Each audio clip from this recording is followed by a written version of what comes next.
si nous parlions d'homéopathie. Pourquoi ? Eh bien, parce que le projet de loi écoutez bien, hein, si vous aimez, si vous prenez de l'homéopathie. Le projet de loi de financement de la sécurité sociale n'exclut pas de dérembourser totalement l'homéopathie. Enfin, totalement.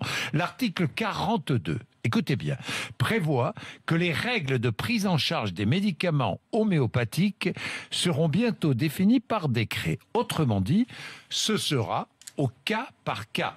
Si l'efficacité du médicament homéopathique n'est pas prouvée, il ne sera plus remboursé, Mathieu Rouault. Oui, alors l'homéopathie est maintenant bien connue des Français. 56% en ont pris au moins une fois dans leur vie.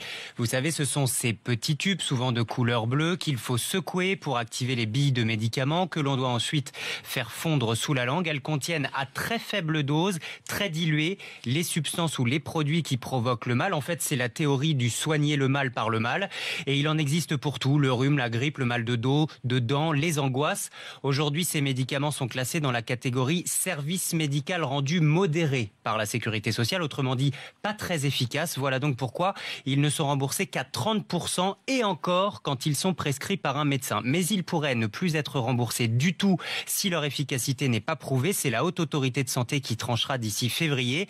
Rien de plus normal pour le docteur Jacques Battistoni, président du syndicat de médecins MG France. Il n'y a pas de raison que l'homéopathie ne soit pas traitée de la même façon que tous les autres médicaments. C'est-à-dire que soient remboursés les médicaments qui ont prouvé leur efficacité. Il est difficile de dire on dérembourse ces médicaments contre la maladie d'Alzheimer parce qu'ils n'ont pas fait la preuve de leur efficacité et de continuer à rembourser d'autres médicaments qui n'ont pas fait la preuve de leur efficacité. Et le problème, c'est que depuis son invention à la fin du XVIIIe siècle par le médecin allemand Samuel Hahnemann, l'homéopathie n'a jamais vraiment prouvé son efficacité. Au cours des 20 dernières années, par exemple, pas moins de 176 études scientifiques ont été conduites. À chaque fois, c'est le même résultat. L'homéopathie n'a pas plus d'effet qu'un placebo.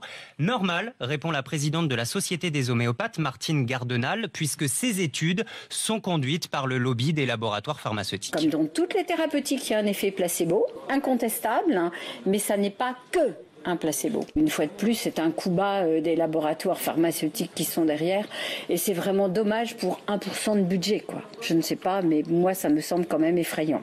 Oui, combien coûte l'homéopathie à la Sécurité sociale ? 1% du budget, justement, chaque année, le budget de la Sécu, c'est-à-dire beaucoup, 128 millions d'euros. Oui.